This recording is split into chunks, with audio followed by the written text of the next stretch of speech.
సౌకర్యాలు భోజనాలు ఇవ్వండి.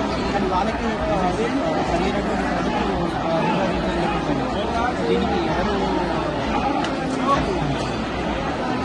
గత 10 సంవత్సరాలుగా ఇక్కడ స్థానిక ఎమ్మెల్యే గౌరవ శాసనసభ్యులు శ్రీ తలసాని శ్రీనివాస్ యాదవ్ గారి ఆధ్వర్యంలో ఎలాంటి అవాంఛనీయ సంఘటన ఒక్కటి కూడా జరిగిన ఉదాహరణలు లేవు. వారు ఆధ్వర్యంలో బ్రహ్మాండంగా చేయించాము. లోపల ఇక్కడ చిన్నగా స్టేజ్ వేదిక వేసి ఇక్కడ చేసేవారి కళ్యాణం గౌరవ శ్రీనివాస్ యాదవ్ గారు వచ్చిన తర్వాత దాతల సహకారంతో ఇంతమంది షెడ్ చూడండి, మీరు ఎంత బ్రహ్మాండంగా ఉన్నారు. ఇంతమంది షెడ్ వేసేసి బ్రహ్మాండమైన ఏర్పాట్లు చేసి ఉంచాను. ఎందుకంటే దీనికి ఒక 35 లక్షల రూపాయల ప్రతి సంవత్సరం ఖర్చు అవుతుంది దేవాదాయ శాఖ కాబట్టి అలాంటి ఖర్చులు తగ్గించేసి ఇంతమంది దాతల సహకారంతో చేశాము. మీరు మీరు మీరు కరెక్ట్ చెప్తారు. ఇంతకుముందు లాస్ట్ ఇయర్ ఏం చేశాము, మహిళలకు ముసలి వాళ్ళకి అందరికీ కూడా ప్రత్యేక క్యూ లైన్ పెట్టాము. ఆ క్యూ లైన్ ద్వారా జోగినీలకు వాళ్ళకి ఎంతటి గౌరవాన్ని ఇచ్చాము. మేము సామలగారంలో వస్తే ఇంత బ్రహ్మాండంగా చేశాము. చాలా బాగా మరి ఈ ప్రభుత్వం మంత్రి పాపం పైననే పడుతుందంట కోట్లాట్లా పోలీసు బందోబస్తు మరి మంత్రిని చూడాలి కూడా, వాళ్ళు కూడా పోలీసు వారు మరి అది ఆ సంఘటన బయటకు జరిగింది.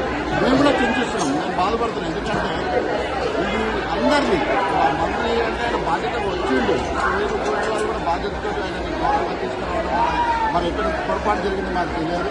మేమైతే అన్ని పార్టీల వాళ్ళు ఇక్కడ బల్కంపేట నుంచి వెల్ఫరేషన్ బ్రహ్మాండంగా పనిచేస్తుంది.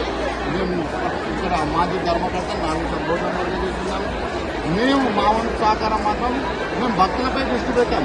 మీరు చూస్తున్నారు మా మంత్రి మా ఎమ్మెల్యే గారు ఏం చెప్పారు, ఇంతకుముందు ఎవరు కూడా వేదికపై ఎప్పొద్దు, భక్తులకు మనం పిల్లలకు దర్శనం చేయించాలని. మేము ఆ వేదిక మీద ఇప్పుడు పోము.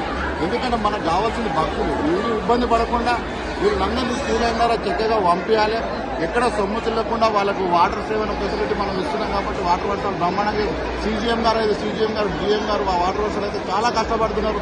మాకు రాత్రి నుంచి చూస్తూనే ఉన్నారు. వాళ్ళు వాటర్ డంప్ చేసి స్కూల్ అయినా ఎక్కడెక్కడ డంప్ చేసి వాళ్ళు బ్రహ్మాండంగా చూస్తారు. మీకు ఇక్కడ ఎక్కడ చూసినా డ్రెస్సులు కనిపిస్తారు, బ్రహ్మాండంగా చేస్తారు. మనం పబ్లిక్ ఇబ్బంది పెట్టకూడదు. పబ్లిక్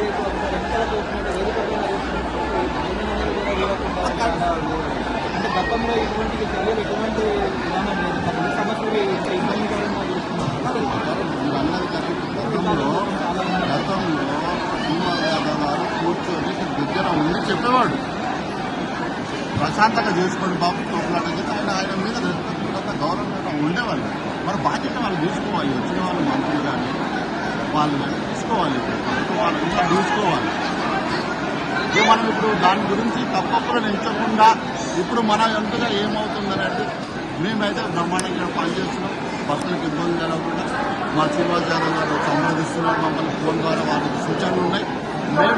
మేము మాత్రం భక్తులపై దృష్టి పెట్టాము.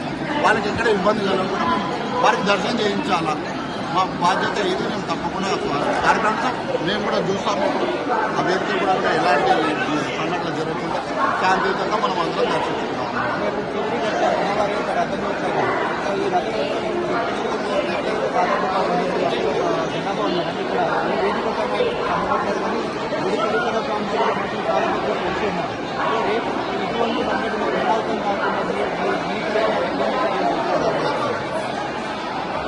నేను చెప్పాను కాబట్టి ఈరోజు జరిగిన సంఘటన దృష్టిలో పెట్టుకొని రేపు రథోత్సవం రోజు మీరు హైదరాబాద్ జిల్లా ఉన్నటువంటి యువకులందరూ కూడా ఇక్కడే ఉంటారు. నాకు తెలుసు రథోత్సవానికి రావడానికి చాలా ఉత్సాహం చూపిస్తారు. అంటే యువకులు వస్తారు, ఆ రథాన్ని అమ్మవారి రథాన్ని లాగడానికి మరి దర్శించుకోవడానికి వస్తారు.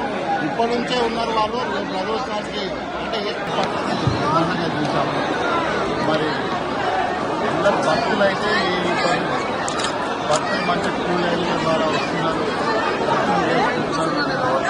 మంచి అమ్మవారి కళ్యాణం కర్ణాలో చూశారు, దర్శనం కూడా చేసుకుంటారు. కర్ణాటక శాంతియుతంగా నడుస్తుంది.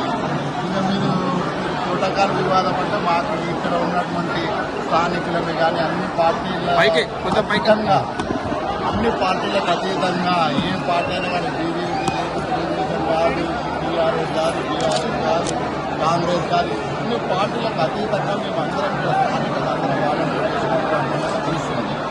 మంత్రులు వాళ్ళ ప్రోటోకాల్ వాళ్ళు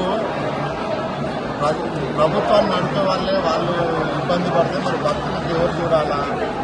దయచేసి అందరూ వారు పబ్లిసిటీ అలా చేయకుండా భక్తులకు ఎలా మంచి సౌకర్యాలు కల్పించడానికి తీసుకుపెట్టాలని నా ఉద్దేశం. ప్రస్తుతానికైతే దేవాదాయ శాఖ ఆధ్వర్యంలో అయితే బ్రహ్మాండంగా నడుస్తుంది. భక్తులు చూస్తున్నారు. మరి సాయంత్రం దాకా ఈ భక్తులకు అందరికీ కూడా మంచి దర్శనం అమ్మవారికి చేసే బాధ్యత మేము కూడా తీసుకుంటాం. స్థానికంగా ఉన్న వాళ్ళందరం తీసుకుంటాం. ఇప్పుడే మా స్థానిక ఎమ్మెల్యే గారు గౌరవనీయులు తలసాని శ్రీనివాస్ యాదవ్ గారు కూడా మా ఫోన్ ద్వారా సంప్రదించారు. మీరైతే అందరూ ఇక్కడ ఉండండి, మా పార్టీ వాళ్ళని ఆదేశించి ఇక్కడ ఉండండి, పబ్లిక్ భక్తులకు ఎలాంటి ఇబ్బందులు లేకుండా చూడాలన్నాడు. మేము క్యూ లైన్లో వాటర్స్ ఇప్పటిదాకా వాటర్స్ కూడా సప్లై చేసుకుంటూ వచ్చాము. వాటర్ వర్క్స్ వాళ్ళు కూడా చేస్తున్నారు. మేము కూడా వారికి సహకరిస్తున్నాము. భక్తులకు ఇబ్బంది లేకుండా చూసే బాధ్యత మాది. ఇక అధికారుల సంగతి మాకు తెలియదు, మంత్రుల సంగతి అయితే మాకు తెలియదు. వారి ప్రోటోకాల్ వివాదం బయట ఎక్కడ నడుస్తుందో మాకు తెలియదు. మేమైతే భక్తులకు బ్రహ్మాండమైనటువంటి ఏర్పాట్లు చేయడానికి సిద్ధంగా ఉన్నాం. వారి దర్శనం చివరి భక్తుల వరకు కూడా దర్శనం చేయించే బాధ్యత మాది కాబట్టి మేము తీసుకుంటాం, చేయిస్తాం.